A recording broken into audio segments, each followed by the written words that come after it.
Diagram itu merupakan sesuatu yang menerangkan keadaan tertentu berdasarkan data dan informasi yang terdapat.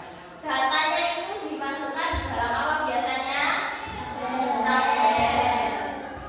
Jadi diagram secara sederhana bisa diartikan sebagai teknik penyajian atau visualisasi data, petunjuk atau berbagai informasi tertentu agar mudah dipahami. Nah, selanjutnya ada manfaat diagram. Yang pertama untuk menjelaskan data secara akurat. Akurat itu apa? Akurat itu faktanya kayak lebih akurat, lebih benar, tidak salah. Karena datanya itu nanti dimasukkan dalam angka-angka kayak diagram kan ada angka-angkanya, jadi faktanya atau datanya lebih akurat. Yang kedua, untuk memudahkan pemahaman konsep. Yang ketiga, mudah diingat, dan yang keempat, menarik perhatian. Yang selanjutnya ada jenis-jenis diagram. Kemarin jenis diagram ada apa saja? Diagram batang, terus apa lagi? Diagram garis, terus diagram lingkaran, sama diagram gambar. Untuk diagram gambar atau disebut piktogram yang dalam penyajian datanya menggunakan gambar atau simbol kayak ini. Ini contohnya. Ada gambarnya, kalau plastik gambarnya itu, kalau kaca ada gambarnya apa ini? Ada gambar kaca. Terus kalau kaleng ada gambarnya minuman. Disajikannya dalam bentuk simbol atau gambar seperti itu. Next. Nah, selanjutnya ada diagram batang yang kemarin kita sudah buat.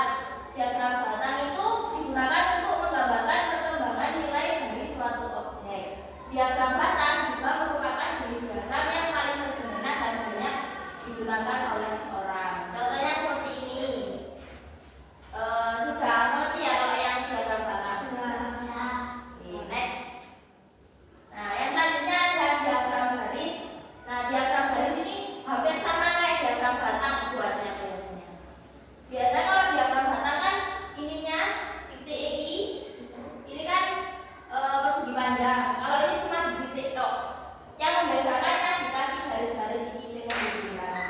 Biasanya digunakan kalau ada misalnya hasil panen tahun 2023 dari bulan Januari sampai bulan Desember.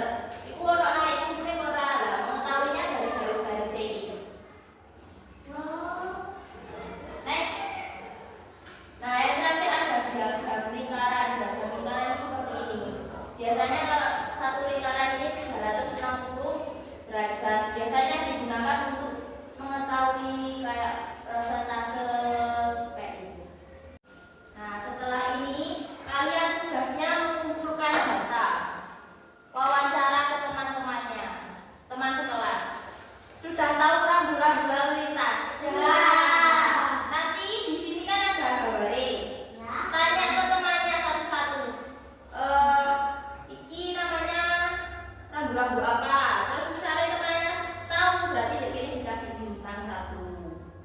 Kalau temannya tidak tahu, berarti nggak usah dikasih bintang. Terus ditanya kira-kira rambu-rambu apa, ini apa, ini apa, ini apa. Nanti kalau yang tahu dikasih bintang. Berarti nanti kalau misalnya sing tahu satu kelas misalnya 5 orang yang tahu ini, berarti dikasih bintangnya 1, 2, 3, 4. Paham? Ada yang ditanyakan? Ya. Setelah ini wawancara ke teman satu kelas. Bu, ini diberi namanya, Bang. Diberi nama kalian.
Nah,